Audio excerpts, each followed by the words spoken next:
네, 안녕하세요. 원투펀치 투머치 풋볼 TMF 1일 MC 윤장현입니다. 오늘은 이제 이명철 해설위원과 함께 클린스만을 경질한 대한민국 대표팀 이후의 좀 상황에 대해서 얘기를 해보려고 합니다.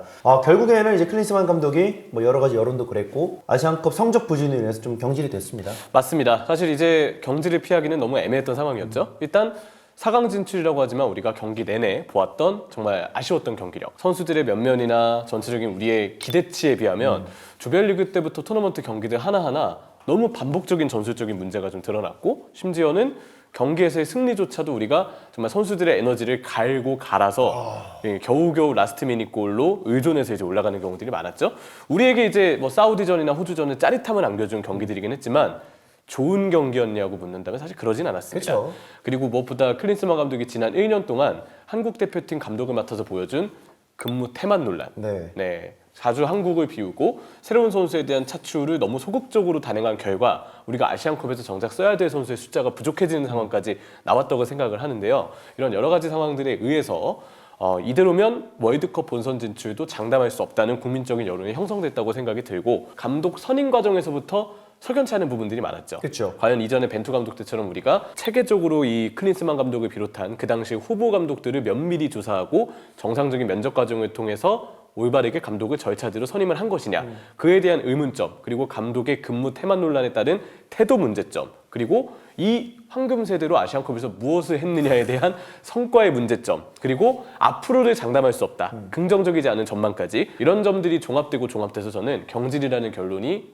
설 수밖에 없었다고 생각합니다. 네. 이후에 좀 여러 가지 좀 얘기가 나왔었는데 이 과정에서 사실 좀 많은 축구 팬들이 아쉬움을 드러냈던 건 클린스만 감독을 우리가 선임했을 때는 확실한 프로세스가 있었다라고 얘기했던 부분인데, 클린스만 감독 인터뷰에 보면은 좀 모호한 느낌이 분명히 있거든요. 맞습니다. 물론 이제 이에 대한 진실 공방은 꽤 길어질 것 같아요. 클린스만 감독이 독일 매체 슈피겔과의 이제 인터뷰를 통해서 이런 내용을 언급을 했다고 하는데, 다만 이제 이 클린스만 감독의 말이 무조건 사실이라고 볼 수만은 없기 때문에 그쵸. 우리가 그 정도의 가능성을 좀 열어두고 봐야 되지 싶은데요. 어쨌든 정몽규 회장의 클린스만 감독은 절차대로 뽑았다는 말에 대해서 클린스만 감독 본인이 바로 반박을 한 것은 엄연히 사실이긴 합니다. 감독 선임도 그렇고 네. 이 대한축구협회 뭐 회의 끝에 나온 여러 가지 얘기들도 그렇고 사실 이제 아시안컵에 대한 얘기들이 여기저기 말이 너무 많아요. 계속 쏟아지고 있죠. 네, 그러니까 팩트를 알 수 있는 거는 저희가 뭐 확실한 건 없고 뭐 저희도 이제 여러 가지 다양한 언론과 뭐 주워드는 얘기를 통해서 저희가 좀 전달해드리고 있는 건데, 뭐 다양한 곳에서 들으시고 저희도 이제 그 중에 좀 한편으로 좀 들어주시면 감사할 것 같습니다. 맞습니다. 특히 이제 저희는 좋은 방향으로 어쨌든 이 모든 이슈들이 정리되길 바라는 입장이잖아요. 당연하죠. 근데 이 클린스만을 비롯한 감독 선임과 관련된 문제점을 다뤄야 될 이유가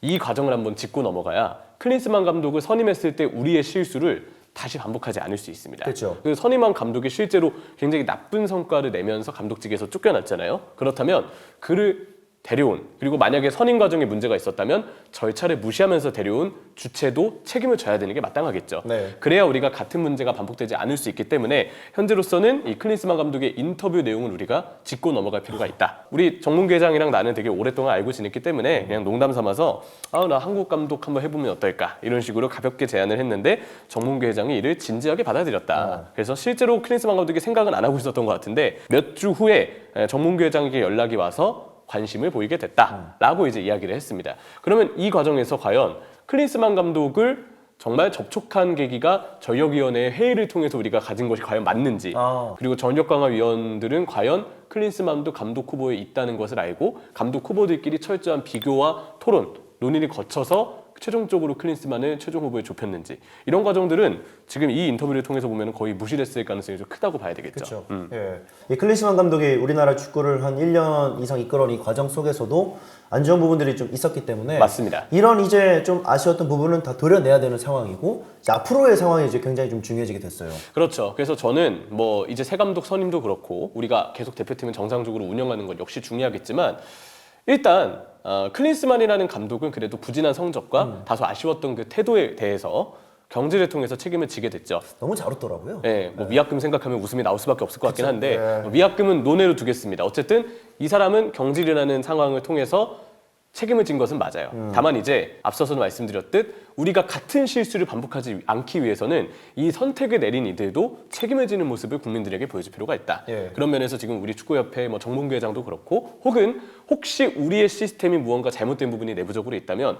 그 시스템을 어떻게 우리가 보완해 나갈지 앞으로는 이러한 의사결정 과정에서 얼마나 지금 축구협회에 갖춰진 시스템을 최대한 활용할 것인지 그에 대해서 명확하게 약속해주는 모습을 이번 문제에서는 꼭 보여줘야 이 상황이 끝나지 않을까라고 생각을 합니다. 이 부분에 대해서 모든 팬들이 만족할 만한 충분한 결과를 만들어주지 못한다면 이 아시안컵과 관련된 이후의 이슈들은 지속적으로 따라올 수밖에 없는 거라고 생각을 합니다. 예, 선수들끼리 얘기도 그렇고 그리고 대한축구협회 얘기도 그렇고 여러 가지 감독에 대한 얘기도 그렇고 여기저기서 지금 사실 축구 팬들이 핀트를 잡기에 못 잡을 만한 기사들이 워낙 많이 쏟아져 있기 때문에 내가 도대체 좀 어디다 집중을 해야 되지라는 네. 부분이 굉장히 있어요. 어떤 과정과 어떤 프로세스를 거쳐서 얼마나 괜찮은 감독을 데려오는지가 핀트라고 저는 생각을 하거든요. 맞습니다. 그렇기 때문에 앞으로 있을 대표팀 이슈는 충분히 우리가 또 주목을 해야 된다. 사실 선수들의 어떤 불화와 관련된 어떤 소모적인 이슈에 계속 우리의 관심이 모아지고 있는데 좋은 방향으로 결론이 나길 바랍니다. 예. 그러기 위해서는 새로운 감독 선임 과정 그리고 같은 실수를 반복하지 않기 위한 축구협회의 노력되는 하는 모습들까지는 보여줄 필요가 있다라고 생각을 좀 하고요. 다만 좀 아쉬웠던 거는 방금 전에 뜬 기사인데 축구협회가 보도자료를 냈더라고요. 네. 우리가 그 클린스만 감독의 발언에 대해서 사실을 확인해 주는 것이 협회 역할은 아닌 것 같다라고 이야기를 했거든요. 다만 이제 더선 기사에서 우리 이제 내부 선수들 간의 어떤 불화와 관련된 이야기에서는 축구협회 관계자가 사실을 인정했다라는 보도 내용상의 인용이 있었단 말이에요. 그걸 빠르게 인용했죠. 두 가지 이슈에 대해서 너무 다르게 이제 반응을 하고 있는 우리 축구협회의 태도가 정말 더선의 인용이 축구협회 관계자에 의한 것이 사실이라면 상당히 아쉽게 비춰질 수밖에 없지 않을까. 그렇기에 더더욱 이 모든 상황의 문제를 일으킨 결정을 내린 주체는 책임을 지는 것이 현재로서는 맞지 않는가에 대한 이야기를 하게 되는 것 같습니다. 네, 우리나라가 좀 바쁜 게 3월 달에 또 북중 월드컵 아시아 지역 2차 예선이 바로 있습니다. 예, 바로 이런 경기들 중요한 경기들이 있기 때문에 괜찮은 감독을 빠르게 데려와서 뭔가 이 모든 것을 다 휩쓸고 내가 정리하고 3월 A매치 예선을 잘 치른다. 이런 것도 좀 치기가 너무 촉박해요. 그렇죠. 그래서 사실 얘기가 나오는 게 대한축구협회는 좀 국내파 감독으로 지금 선임이 쏠리고 있거든요. 맞습니다. 그래서 지금 나오고 있는 후보군이 이 박항서 감독 그리고 최용수 감독 지금 이제 신태용 감독은 인도네시아 대표팀의 맞아요. 감독이죠. 그리고 우리나라 올림픽 대표팀 감독 황선우 감독 그리고 울산 HD의 홍명보 FC 서울의 김기동 얼마 전 제주 유나이티드의 감독이 된 김학범 감독까지 네. 현재 시점 기준의 기사에서는 이렇게 7명이 일단 후보군이 될 거라는 이야기가 있더라고요. 이 국내파 선임에 대한 여론도 뭐 여러 가지가 있겠지만 이명철 위원은 좀 어떻게 생각하세요? 일단 국내파 감독 선임, 그러니까 국내 감독 선임에 장점은 있습니다. 일단 지금 당장 우리가 위기 관리를 해야 되잖아요. 소통적인 면을 무시할 수 없어요. 소통과 의사결정, 뭐 축구협회와의 소통, 선수들과의 소통 이런 부분에 있어서 국내 감독은 역시 빠르게 분위기를 수습하고 정돈할 수 있다는 점에서 외국인 감독보다는 훨씬 안정감이 있는 것은 사실이고요. 또 하나는 당연히 우리나라 감독이기 때문에 우리나라 선수들에 대한 파악은 훨씬 더 잘 되는 면이 많겠죠. 그렇겠죠. 특히 이제 새로운 선수들을 발굴하는 데 있어서 K리그와 새로운 선수 인재 풀에 대한 이 어떤 발견과 선수에 대한 이해도는 상당히 높을 것이다라고 우리가 점칠 수 있겠고 곧 진행될 3월 월드컵 예선 경기 태국전을 앞두고 새 감독이 아무래도 다른 대륙 다른 나라에서 왔을 시에는 아무래도 적응기가 필요하고 선수들을 발견하고 선수들을 조합하는 데 있어서도 그 선수들을 파악하기까지의 또 소요되는 시간이 아무래도 길 수밖에 없거든요. 그쵸. 다만 국내 감독은 그런 시간이 상대적으로 짧을 것이고 그 때문에 한국 감독이 우리나라를 맡았을 때 조금 더 팀이 안정화가 이루어지는 것은 빠를 수 있다라는 점은 메리트로 꼽을 수 있습니다. 네. 다만 아쉬운 점도 있죠. 아쉬운 점의 경우라면 지금 당장으로서는 외국인 감독을 선임할 때의 메리트가 저는 시기상 오히려 더 커 보이거든요. 일단 우리 지금 대표팀 선수들을 보면 예전보다도 훨씬 더 해외파 선수들의 숫자가 많습니다. 훨씬 많죠. 네, 그리고 아무래도 우리나라 이 지도자들의 훈련 시스템과 해외 무대에서 그들이 겪는 훈련 시스템은 상당한 차이가 있거든요. 그래서 우리나라도 이제 외국인 감독을 선임하는 이유가 새로운 외국인 감독이 옴으로써 또 사단과 함께 옴으로써 우리가 몰랐던 혹은 우리가 놓치고 있었던 유럽과 현대 축구의 트렌드, 그런 훈련의 프로그램이라든지 어떤 트렌드로 선수들을 관리하는지 그들만의 노하우를 우리가 새롭게 전수받으면서 우리의 축구 시스템이 올라가는 그런 효과를 이제 외국인 감독이 선임됐을 때 기대해 볼 수 있거든요. 예. 이건 한편으로 다시 얘기하면 우리의 어떤 선수들에 대한 관리, 훈련 프로세스 다양한 어떤 프로그램들은 아직은 해외 선진적인 수준을 조금 더 쫓아가고 배울 수준이 있다는 것을 알 수 있겠고, 또 아무래도 지금 유럽에서 직접적으로 우리보다도 더 선진화된 선수들의 후위원 프로그램, 어떤 팀의 후위원 프로그램이나 선수들의 어떤 자유자재 관리 시스템을 이미 선수들이 각자의 소속팀에서 온전히 누리고 있잖아요. 맞아요. 근데 다시 대표팀으로 왔을 때 아무래도 그들이 유럽에서 겪고 있었던 시스템과 우리의 시스템에는 상당한 차이가 있을 텐데 이 차이를 우리가 좁혀놓는 것이 향후 대표팀의 과제가 전 될 거라고 생각을 합니다. 네. 그래야 유럽에서 또 클럽팀에서 뛰고 있는 선수들도 별다른 이질감과 적응 없이 쉽게, 그리고 우리 대표팀도 더 긍정적인 방향성을 가지고 선수들의 관리와 후위원을 임할 수 있을 거라고 생각을 하는데요. 예전과 다르게 이렇게 유럽에서 직접적으로 클럽팀 커리어를 이어나가고 있는 선수들의 숫자가 지금도 많지만 앞으로는 더 늘어날 겁니다. 예. 저는 이제 고영준 선수가 얼마 전에 세르비아 리그에서 데뷔골을 넣는 걸 보고 맞아요. 더 확신이 들었거든요. 점점 늘어날 것이라는 긍정적인 관측을 좀 하게 되는데, 다만 우리 대표팀이 그들이 클럽팀에서 누리고 있는 프로그램을 확실히 쫓아가지 못한다면 그러면 내부적으로 당연히 이 후위원에 대한 반발이라든지 전체적으로 선수들이 애를 먹게 되는 상황, 결국은 우리 대표팀에 와서 뭔가 더 힘을 쓰고 관리가 되기보다는 조금 더 애로사항이 생기게 되는 일들이 많을 수밖에 없기 때문에 지금으로서는 조금 더 선진화된 외국인 감독이 사단과 함께 오는 것이 우리에게는 좀 괜찮은 그림이 아닌가라고 생각을 하고요. 그리고 이 아무래도 외국인 감독이 왔을 때 또 하나의 긍정적인 효과라면 우리 선수들 중 이제 유럽 진출을 원하는 선수들이 있지 않겠습니까? 그러면 그들을 위해서 그 리그 측 아니면 그쪽의 지도자, 뭐 관계자들과 직접적으로 연결하고 소통이 될 수 있는 망을 이어줄 수 있다는 거죠. 오작교 역할. 그렇죠. 예. 그렇게 함으로써 당연히 우리 선수들에게도 더 타 대륙으로의 어떤 진출, 타 무대로의 진출 기회가 훨씬 더 열릴 수 있고, 실제로 벤투 감독이 이제 황인범 선수를 비롯해서 우리 선수들이 외국 무대로의 뭔가 진출을 원할 때 그렇게 연결 오작교 역할을 상당히 잘 해준 걸로 알려져 있거든요. 마지막 하나는 역시 현재까지는 우리가 좋은 외국인 감독을 선임한다는 가정하에 네. 크리스만은 여기선 그 선에 전제에 붙지 않은 거죠. 슈 감독, 클 감독은 좀 논외죠. 맞습니다. 예. 슈 감독은 이제 이 슈틸리케 감독 예, 예. 그런 건데, 어쨌든 좋은 감독을 선임했을 때 우리가 더 전술적인 면에서 확고한 플랜 A와 경기 스타일을 기대해보고 지지해볼 수 있다는 점에서 저는 지금 시기상에서는 외국인 감독 선임에 대한 메리트가 더 크지 않을까 생각을 하고요. 최근까지 우리나라 감독들 중 현장에서 좋은 지도력을 인정받았고 나이도 젊은 편인 감독, 아무래도 선수들과 직접적인 소통을 하려면 나이가 가급적이면 젊은 편인 감독이 낫겠죠? 그렇죠. 근데 이 감독들이 지금 대부분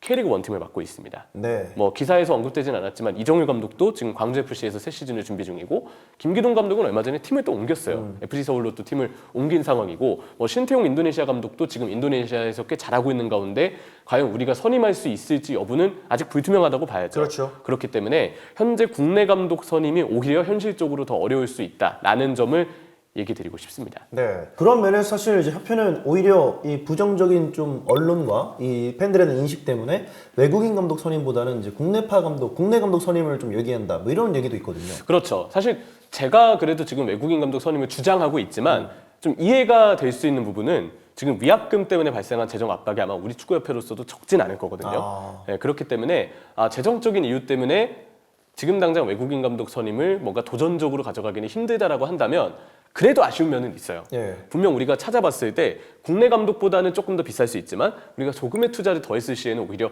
투자금보다도 더 큰 수익을 가져다 줄 수 있는, 더 큰 성공을 가져다 줄 수 있는 유능한 감독을 충분히 기다릴 수 있지 않을까. 그래서 저는 노력은 해봐야 한다라고 좀 주장하는 입장인데, 다만 이제 이 재정 압박 때문에 외국인 감독 선임이 어렵다라고 한다면 이해가 안 가는 건 아니죠. 어쨌든 상황이 상황이니만큼 충분히 그런 면에서 외국인 감독 선임이 어렵다라고 얘기가 나왔다면 저는 좀 이해한다라고 생각을 하려는 입장이었거든요. 근데 지금 기사에서 언급된 내용은 이것과는 좀 다릅니다. 오히려 지금 외국인 감독 선임이 좀 어려운 이유가 한국 팬들 중에 이제 외국인 감독의 잦은 외유, 그러니까 자주 이제 해외를 나간다는 거죠. 네. 그리고 국내파 점검 기피 우려에 대한 부정적 인식이 깔렸기 때문에 지금으로서는 외국인 감독을 선임할 수 없다라고 지금 기사에서는 언급이 되고 있습니다. 네. 이게 정말 축구협회의 입장이 사실이라면 한 번쯤 다시 한번 되돌아보고 싶어요. 과연 우리 팬들이 지금 외국인 감독을 꺼려하고 있는가? 그러진 않은 것 같거든요. 그래서 저는 이 국내파 점검 기피, 잦은 외유는 외국인 감독이라서 기피한 게 아니고 클린스만 감독이라서 기피한 겁니다. 그렇죠. 그렇기 때문에 클린스만 감독에 대한 어떤 비판점은 우리가 외국인 감독으로 굳이 동일시 여길 필요는 없다. 네. 외국인 감독에 대해서는 오히려 지금 국내 팬들이 꺼려하는 분위기가 형성돼 있는지는 저는 잘 모르겠어요. 그리고 외국인 감독들 중 이런 우려를 씻어낸 감독들은 있었습니다. 당장 그렇게 비판을 받았던 슈틸리케 감독만 하더라도 주말마다 K리그 경기장을 맞아요. 항상 찾아와서 네. 앞서 말이 나왔던 국내파 점검 기피 우려는 적어도 이 슈틸리케 감독은 해당이 되지 않았거든요. 그래서 사실 이제 이 이정엽 선수를 발탁하면서 이 애지자로 키웠던 게 바로 슈틸리케 감독이었죠. 황태자가 됐었죠. 네. 그리고 뭐 당장 지지난 감독인 파울루 벤투 감독의 성공 사례만 보더라도 우리가 앞서 나왔던 잦은 외유 그리고 국내파 점검 기피 우려에 의해서 굳이 외국인 감독을 꺼릴 이유는 없다고 생각을 합니다. 이 잦은 외유의 경우에도 결국 대한민국 감독으로 선임을 할 때 한국 상주 조건을 걸면 저는 되는 거라고 생각을 하거든요. 한국이라는 대표팀 자체는 월드컵에 나가지 않습니다. 그렇죠. 나갈 가능성이 매우 높고 어쨌든 손흥민, 황희찬 등 정말 스타 선수들을 지휘해 볼 수 있다는 기회도 주어지고요. 여러모로 감독들에게도 한국 상주 조건이 붙는 것은 조금 어려울 수 있지만 그래도 충분히 메리트가 있는 감독직이라고는 생각을 하거든요. 그렇기 때문에 우리가 그동안 벤투 감독을 비롯해서 한국에 상주하는 외국인 감독도 선임할 수 있었던 거고요. 네. 그렇기 때문에 저는 재정적인 이유가 아니라면 외국인 감독 선임을 그래도 한 번쯤은 더 생각해 봐야 되지 않을까라고 보는 입장입니다. 네, 뭐 임 의원이 말씀해주신 것처럼 이제 if가 있습니다. 만약에 재정적인 조건이 아니라면, 그렇죠. 네. 그런 전체하에 이제 팬들이 원하는 조건들이 분명히 있거든요. 뭐 이제 우리나라 K리그 경기장 많이 찾아가서 선수들 발굴해주기, 그리고 이제 국내에 좀 상주하면서 여러 가지 사건들 좀 파악하고 잘 짚어주기. 그렇죠. 그리고 전술적인 트렌드를 좀 잘 따라갈 수 있는 현대적인 감독, 뭐 여러 가지 팬들이 원하는 조건들이 분명히 있습니다. 맞습니다. 일단 후보군들만 보더라도 뭐 르나르 감독이나 뭐 레인저스를 이끌었던 반브론코스트도 그렇고 뭐 페트코비치 이 스위스 대표팀 감독이었죠. 네. 저랑 윤장현 캐스터가 네이션스리그 스위스 벨기에 경기 중계했었는데 그때 네. 벨기에가 3대 0으로 이기던 거 스위스가 5대 3으로 뒤집고 그쵸. 네이션스리그 결선을 가는 걸 보면서 정말 이 스위스 선수들을 정말 하나로 응집시키는 힘이 페트코비치 감독에게 있구나라는 생각이 들었습니다. 이 감독들은 다 지금 당장 르나르 감독이 프랑스 여자 대표팀의 지금 감독이기는 하지만 올림픽이 끝나는 8월이 딱 끝나고서의 시점으로 보면 르나르 감독도 계약이 종료가 되거든요. 예. 그런 점들을 보면 이 감독들을 우리가 재정적인 이유만 우리가 크게 준비만 잘 되어 있다면 충분히 지금은 선임을 시도해 볼 수 있는 매력적인 후보군들이 아닐까라고도 생각을 하는 입장입니다. 그런 면에서 저는 외국인 감독들, 좋은 후보군들이 지금도 있기 때문에 충분히 우리가 접촉을 해봤으면 좋겠다라고 얘기하는 입장이고요. 다만 절대 해서는 안 되는 일이라면 지금 3월 1일이 K리그1의 개막일 아닙니까? 한 열흘밖에 안 남았습니다. 맞습니다. 지금 소속팀에서 시즌 준비에도 바쁜 감독을 우리가 강제적으로 대표팀 감독으로 선임하는 일만큼은 절대적으로 없었으면 좋겠다는 입장입니다. K리그가 오히려 우리 축구 산업에 굉장히 많은 지분을 차지하는 대회거든요. 그렇죠. 네, 그리고 K리그1의 인기를 통해서 우리 한국 축구의 팬덤도 더 커지게 되고 그들이 굳건히 피라미드 최상단에 있는 대표팀까지도 바라보게 되는 것이라고 생각을 하는데 K리그1을 정말 대표팀을 위한 오로지 재료로만 여기지 않았으면 좋겠다는 생각이에요. 새 시즌 준비에도 한참 바쁜 감독들을 굳이 대표팀으로 이렇게 강제하는 그런 일은 없었으면 좋겠다는 생각과 함께 관련된 규정이 있는 걸로 알고 있거든요. 예. 이 규정을 다시금 수정할 필요성이 지금으로서는 있지 않을까에 대한 생각을 합니다. 그렇죠. 오히려 이제 FA 자격이 있는 감독들이나 아니면 정말 구두 계약을 통해서 향후에 있을 외국 감독을 좀 빠르게 데려오는 게 네. 중요할 것 같습니다. 맞습니다. 좋은 감독을 데려오기 위해서라면 저는 6월을 떠나서 여름까지 기다려주는 것도 괜찮다. 네. 왜냐하면 이 르나르 감독이 8월까지 계약 기간이기 때문에 만약에 우리가 정말 우리가 긍정적인 어떤 관측을 해보자면 르나르 감독을 데려오는 거잖아요. 그때까지 충분히 기다릴 만한 가치가 있느냐? 전 충분히 있다고 생각을 합니다. 임시 감독으로 3월과 6월을 좀 보내야 되는 어려움과 애로사항은 있겠지만 우리가 그 이후를 생각했을 때 오히려 장기적으로 우리 대표팀의 확고한 철학을 갖고 이끌어줄 감독이 필요하다고 보거든요. 뭔가 시기상의 이유 때문에 긴 전망을 갖고 바라볼 수 있는 감독이 아닌 당장 위기를 채우고 일단 자리를 앉히는데 급급한 선임이 또 되어버리게 된다면 브라질 월드컵 때나 러시아 월드컵 때와 같은 실수들이 저는 또 반복될 수 있을 거라고 생각을 합니다. 그쵸. 그런 점에서 한 번 감독을 데려온다면 정말 좀 좋은 감독, 정확하게 오래 관측하고 기다려줄 수 있는 감독을 좀 데려왔으면 좋겠다는 생각이고요. 축구협회에 대해서 갖춰져 있던 절차를 다시금 무시하지 않고 다시 벤투 감독 때 그랬던 것처럼 프로세스들이 온전히 잘 우리의 KFA에 이제 앞으로도 뿌리내릴 수 있도록 준비된 절차를 잘 이행하면서 새 감독을 선임했으면 하는 바람입니다. 네. 아예 그냥 모든 걸 다 싹 다 뜯어 고치고 이제 다가올 북중미 월드컵을 위해서 그것도 사실 2년밖에 안 남았습니다. 맞습니다. 2년이라는 시간에 새로운 감독이 와서 또 새로운 외국인 감독이 와서 한국 문화에 적응하고 한국 축구 대표팀에 적응해서 이 팀을 또 완전체로 올려놓기에는 개인적으로는 저는 좀 부족한 시간을 생각을 하는데 네. 그래도 어쩔 수 없으니까 그 감독을 말씀해 주신 것처럼 8월 달에 데려와서라도 그리고 정말 뭐 클럽 리그가 끝나는 이제 5월 말까지 기다려서라도 좋은 감독을 재로 온다면은 축구 팬들도 어느 정도는 조금 인정하시지 않을까 생각은 분명히 있거든요. 맞습니다. 그리고 만약 8월이 너무 길다 싶으면 그 전에도 데려올 수 있는 감독들은 지금 무적인 감독들을 데려오면 되죠. 네. 다만 그들조차도 정말 확고한 절차를 통해서 또 그들끼리의 비교와 충분한 회의를 통해서 우리가 최적의 좋은 감독을 선임하는 결과로 이어지기를 바라겠습니다. 그렇습니다. 네, 오늘 원투원치 TMF 여기서 마치도록 하겠습니다. 투머치 풋볼을 통해서 이명철 해설위원과 함께 앞으로 이제 새 감독 선임에 대한 얘기를 해봤는데요. 멋진 감독이 우리 한국 축구를 이끌어주기를 같이 응원해 보도록 하겠습니다. 감사합니다.